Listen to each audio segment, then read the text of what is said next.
Hello friends, आप लोग कैसे हैं। आज हम लोग फिजिक्स वैद्युत धारिता तथा प्रावैद्युत के बारे में अगले पार्ट में चलते हैं। उसी चैप्टर में आज हमारी हेडिंग है किसी चालक के अंदर मुक्त आवेश तथा बद्ध आवेश।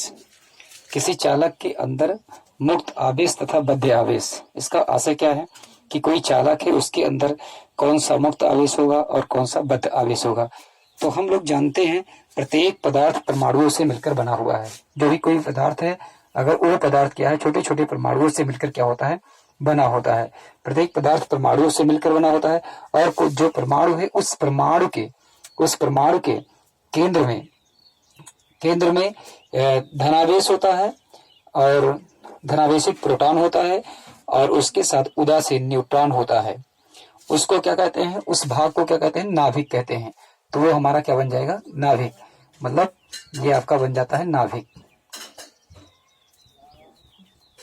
ये बन जाएगा आपका नाभिक। यहां पर कौन होगा, प्रोटॉन और न्यूट्रॉन होंगे। तो ये कह रहे हैं कि प्रत्येक पदार्थ, जो पदार्थ है वो परमाणुओं से मिलकर बना हुआ है। प्रत्येक पदार्थ का जो केंद्रीय भाग होता है, उस प्रत्येक परमाणु का जो केंद्रीय भाग होता है, उस केंद्रीय भाग में धनावेशित प्रोटॉन होता है और उदासीन न्यूट्रॉन होता है। ये दोनों जहां पर उपस्थित होते हैं उस क्षेत्र को क्या कहा जाता है, नाभिक कहा जाता है। इस नाभिक के चारों ओर कुछ वृत्तीय कक्षाएं होती हैं। इस नाभिक के चारों ओर कुछ वृत्तीय कक्षाएं होती हैं। इन कक्षाओं में जो इलेक्ट्रॉन होते हैं वो इलेक्ट्रॉन क्या करते हैं, चक्रण करते रहते हैं। फिर से सुनिएगा, कह रहे हैं कि प्रत्येक पदार्थ परमाणुओं से मिलकर बना है, छोटे छोटे परमाणुओं से मिलकर बना है। जो पदार्थ है वो छोटे छोटे परमाणुओं से मिलकर बना है, छोटे छोटे परमाणुओं से मिलकर बना है और छोटे छोटे परमाणुओं से मिलकर बना है। और जो परमाणु है उसका केंद्रीय भाग जो होता है, उस केंद्रीय भाग में धनावेशित प्रोटॉन होता है और उदासीन न्यूट्रॉन होता है। ये दोनों जिस क्षेत्र में, जितने क्षेत्र में होते हैं वो क्षेत्र क्या कहलाता है, नाभिक क्षेत्र, नाभिक कहलाता है। मतलब वो परमाणु का सघन क्षेत्र होता है जहां पर प्रोटॉन और न्यूट्रॉन उपस्थित होते हैं। इस नाभिक के चारों ओर कुछ वृत्तीय कक्षाएं होती हैं। इसके इर्द गिर्द कुछ कक्षाएं पाई जाती हैं जहां पर इलेक्ट्रॉन क्या करते हैं, अपनी ऊर्जा के अकॉर्डिंग उसके चारों ओर चक्कर करते रहते हैं। जो इलेक्ट्रॉन जितने करीब, नाभिक के करीब होगा, जो कक्षा इसके नाभिक के करीब होगी, वो उसमें रहने वाला इलेक्ट्रॉन इसके साथ प्रबल आकर्षण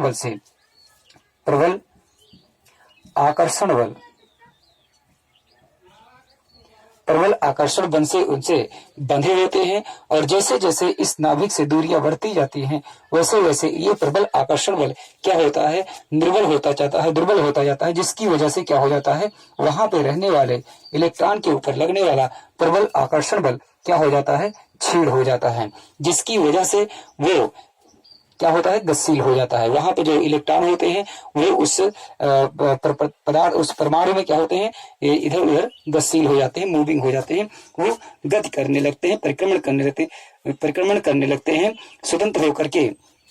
उससे स्वतंत्र होकर के क्या करते हैं, मुक्त हो जाते हैं और मुक्त इलेक्ट्रॉन कहलाते हैं। वो चारों ओर स्वतंत्र हो जाते हैं और इलेक्ट्रॉन क्या करते हैं, गति करना चालू कर देते हैं। ये इलेक्ट्रॉन ही मुक्त आवेश कहलाते हैं। जो इलेक्ट्रॉन इससे स्वतंत्र हो जाएगा वो क्या कहलाएगा, मुक्त इलेक्ट्रॉन कहलाएंगे या मुक्त आवेश कहलाएंगे। मतलब नाभिक से दूर रहने वाला, नाभिक से दूर जो कक्षाएं होंगी उसमें उपस्थित जो इलेक्ट्रॉन होगा वो क्या होगा, उसके ऊपर प्रबल आकर्षण बल क्या हो जाएगा, क्षीण हो जाएगा। तो वो क्या होगा, उस नाभिक से मुक्त हो जाएगा। मुक्त होकर के वो क्या करेगा, चक्रण करना चालू कर देगा, गतिशील हो जाएगा। और गतिशील होने की वजह से वो मुक्त इलेक्ट्रॉन कहलाएगा। उसी मुक्त इलेक्ट्रॉन को क्या कहेंगे, मुक्त आवेश कहेंगे। ये आपका मुक्त आवेश हो जाएगा। इसी की कड़ी में आगे हम इसी पे बात कर रहे हैं। अब जब इस परमाणु से इलेक्ट्रॉन निकल जाते हैं, इस परमाणु से जब इलेक्ट्रॉन निकल जाएगा तो परमाणु से इलेक्ट्रॉन निकलने के बाद ये इसके ऊपर क्या होगा, ऋण आयन आ जाएगा। ये ऋण आयन के जैसा व्यवहार करेगा और ये ऋण आयन धन आयन हो जाए, धनायनित हो जाएगा। जैसे इससे इलेक्ट्रॉन निकलेंगे ये धनावेशित हो जाएगा, धन आयन की तरह ये व्यवहार करेगा। ये धन आयन चालकों में स्थिर रहते हैं, ये धनायन की तरह व्यवहार करेगा, ये धनायन बन जाएगा। ये धनायन चालकों में क्या होते हैं, स्थिर रहते हैं, इसलिए इनको क्या कहते हैं, बद्ध आवेश कहा जाता है। अतः ये धन आयन चालक में बद्ध आवेश कहलाते हैं। फिर से एक बार सुन लीजिए, प्रत्येक जो हमारा पदार्थ है, प्रत्येक पदार्थ क्या होता है, छोटे छोटे परमाणुओं से मिलकर बना होता है। और परमाणु में जो केंद्रीय भाग होता है, उस केंद्रीय भाग में प्रोटॉन और न्यूट्रॉन होते हैं। प्रोटॉन क्या होता है, धनावेशित होता है। न्यूट्रॉन क्या होता है, उदासीन होता है। ये जिस क्षेत्र में उपस्थित होते हैं, जितने क्षेत्र में उपस्थित होते हैं, उस क्षेत्र को क्या कहा जाता है, नाभिक कहा जाता है। नाभिक के चारों ओर कुछ वृत्तीय कक्षाएं होती हैं, जिसमें इलेक्ट्रॉन क्या करते हैं, गतिशील होते हैं। जो इलेक्ट्रॉन इसके चारों ओर क्या करते हैं, चक्रण करते रहते हैं, गतिशील हो करते हैं। इसके चारों ओर वृत्तीय पथ पर जो है चक्रण करते हैं। एक बात यहाँ पे और है कि प्रोटॉन पर जितना धनावेश होता है, प्रोटॉन पर जितना धनावेश होता है, इलेक्ट्रॉन पर उतना ही ऋणावेश होता है। ये नाभिक के अंदर होता है, ये इसके बाहर होता है। इनके पॉजिटिव और निगेटिव आयन आपस में बराबर होते हैं, जो एक दूसरे को उदासीन कर देते हैं, जिसकी वजह से कहा जाता है जो परमाणु होता है वो क्या होता है, उदासीन होता है। इसी कारण परमाणु क्या होता है, उदासीन होता है। यहाँ एक बात ये भी स्पष्ट होती है कि परमाणु उदासीन होता है, स्पष्ट कीजिए। तो उस स्थिति में हम इसको ये कह सकते हैं कि जो नाभिक में उपस्थित प्रोटॉन है वो धनावेशित है, उसके बाहर उतने ही संख्या में इलेक्ट्रॉन होते हैं, वो ऋणावेशित हैं, जो एक दूसरे को क्या करते हैं, एक दूसरे को कैंसिल आउट कर देते हैं, एक दूसरे को निरावेशित कर देते हैं, जिसकी वजह से जो परमाणु होता है वो उदासीन बन जाता है। अब इसके आगे हम क्या कहेंगे, जब नाभिक हो गया, नाभिक के बाहर कुछ इलेक्ट्रॉन कक्षा में, उसके बाहर जो कक्षा है उसमें इलेक्ट्रॉन चक्रण कर रहे हैं, जो जितने करीब होंगे उतना उस नाभिक के साथ बंधे होंगे, उसके साथ क्या होंगे, क्लोजली टाइटली बाउंडेड होंगे। और उसके बाहर जैसे जैसे वहां पर प्रबल आकर्षण बल भी ज्यादा होगा, और जैसे जैसे इन कक्षाओं की दूरियां बढ़ती जाएगी, वैसे वैसे वहां पर उपस्थित जो इलेक्ट्रॉन होंगे वो नाभिक से क्षीण बल से बंधे होंगे। मतलब प्रबल आकर्षण बल ना होकर के क्या हो जाएगा, क्षीण बल हो जाएगा, क्षीण आकर्षण बल हो जाएगा, जिसकी वजह से वो नाभिक से क्या हो जाएंगे, मुक्त हो जाएंगे। मुक्त होने की वजह से उनको क्या कहा जाएगा, मुक्त इलेक्ट्रॉन कहा जाएगा। और उसके बाद इन्हीं को क्या कहा जाता है, मुक्त आवेश भी कहा जाता है। जब इलेक्ट्रॉन मुक्त हो जाता है तो जो परमाणु है वो परमाणु ये धनावेशित हो जाता है और धन आयन की तरह व्यवहार करता है।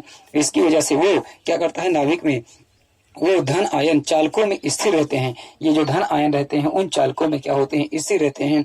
ये धन आयन ही चालक में बद्ध आवेश कहलाते हैं। अगली हमारी हेडिंग है, ये हमारा किसी चालक के अंदर मुक्त आवेश और बद्ध आवेश की बात हुई है। सारी आर्टिकल्स पढ़ाई जाएंगी, लेकिन कोई आगे पीछे हो सकती है, उसके लिए परेशान ना होइए आप लोग। सारी जितनी भी आर्टिकल्स हैं, सारी आर्टिकल्सों को हम आपको जरूर प्रोवाइड करवाएंगे, जैसे भी हो सकेगा अच्छे से अच्छा कोशिश करेंगे आपको देने के लिए। अगले हेडिंग हमारे परावैद्युत के प्रकार। परावैद्युत के प्रकार,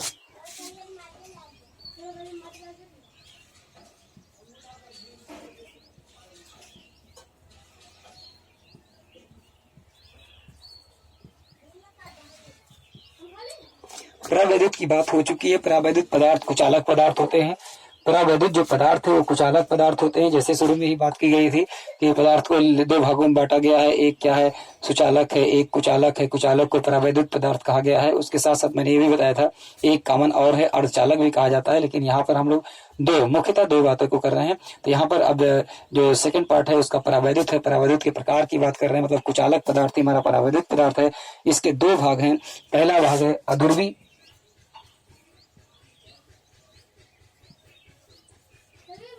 दूसरा भाग है ध्रुवी।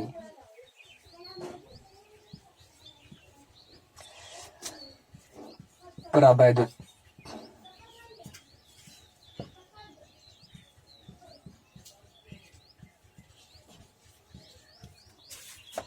तो परावैद्युत के प्रकार क्या है, परावैद्युत दो प्रकार का है। परावैद्युत पदार्थ क्या है, कुचालक ही पदार्थ हमारा परावैद्युत पदार्थ है। तो परावैद्युत पदार्थ कितने प्रकार के हैं, दो प्रकार के हैं। एक अध्रुवी परावैद्युत, दूसरा ध्रुवी परावैद्युत। अध्रुवी परावैद्युत वह पदार्थ होते हैं जिनके अणुओं में धनावेश तथा ऋणावेश के जो केंद्र हैं वो क्या हो जाते हैं, संपाती होते हैं। इन दोनों के केंद्र, मतलब अणुओं में जो धनावेश का केंद्र है, जो ऋणावेश का केंद्र है, ये दोनों क्या होते हैं, संपाती होते हैं। अर्थात अणुओं में कोई भी परिणामी एवं अस्थायी द्विध्रुव आघूर्ण नहीं होता है। यहाँ पे जो द्विध्रुव आघूर्ण है, द्विध्रुव आघूर्ण का मतलब है यहाँ पर पॉजिटिव निगेटिव नहीं बनने पाता है, मतलब एक प्लस माइनस नहीं हो पाते हैं, जिसकी वजह से इनका दोनों का केंद्र क्या होता है, संपाती हो जाता है, एक ही जगह पर हो जाता है, ये निरस्त हो जाते हैं, जिसकी वजह से यहाँ पर द्विध्रुव आघूर्ण का निर्माण नहीं हो पाता है। इसके लिए जैसे N2 हो गया नाइट्रोजन, O2 हो गया और CO2, CCl4 इत्यादि। फिर सुन लीजिए, प्रावैद्युत के पदार्थ कौन से हैं? कुचालक पदार्थ प्रावैद्युत पदार्थ हैं। इसके दो प्रकार होते हैं, अध्रुवी प्रावैद्युत प्रकार, ध्रुवी प्रावैद्युत प्रकार। अध्रुवी प्रावैद्युत पदार्थ क्या है? अध्रुवी प्रावैद्युत वह पदार्थ है जिनके अणुओं में धनावेश व ऋणावेश के केंद्र संपाती होते हैं। धनावेश व ऋणावेश का जो केंद्र होता है वो क्या होता है? संपाती होता है। और इनका जो परिणामी अस्थायी द्विध्रुव आघूर्ण क्या होता है? नहीं होता है। जैसे क्या है? N2 और O2 या CO2 या CCl4। इसके बाद हमारा होता है ध्रुवी प्रावैद्युत पदार्थ क्या है? जस्ट इसका वाइस वर्सा है। ध्रुवी प्रावैद्युत पदार्थ वह पदार्थ है जिनके अणुओं में जो धनावेश होते हैं, ऋणावेश होते हैं, इनके जो केंद्र हैं वो संपाती नहीं होते हैं। इनके केंद्र संपाती मतलब इनके केंद्र एक जगह पे नहीं होते हैं, जिसकी वजह से ये संपाती नहीं होते हैं। अर्थात इनके अणुओं में परिणामी एवं वैद्युत द्विध्रुव का निर्माण होता है, वैद्युत द्विध्रुव आघूर्ण होता है। तो ऐसे पदार्थों को हम क्या कहते हैं? ध्रुवीय प्रावैद्युत पदार्थ कहते हैं। जैसे ये Cl और H2O और NH3 ETC। यहाँ पे बात आपको समझ में आ गई होगी कि प्रावैद्युत के प्रकार क्या हैं। प्रावैद्युत कुचालक पदार्थ है, इसके दो प्रकार होते हैं, एक अध्रुवी होता है, दूसरा ध्रुवी होता है। अध्रुवी क्या होता है? इनमें जो इनके अणुओं में जो धनावेश होता है, जो ऋणावेश होता है, इनके केंद्र क्या होते हैं? संपाती होते हैं, जिसकी वजह से इनका जो परिणामी वैद्युत द्विध्रुव होता है, वैद्युत द्विध्रुव आघूर्ण नहीं होता है। इनके उदाहरण क्या है? N2, N2, O2 है, ये सारे उदाहरण हैं। और इसका दूसरा पार्ट क्या? ध्रुवी प्रावैद्युत है। ध्रुवी प्रावैद्युत क्या होते हैं?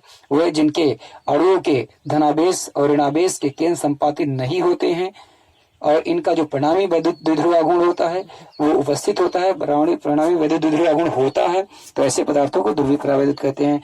जैसे Cl, H2, NH3 इत्यादि। धन्यवाद। जय हिंद, जय भारत।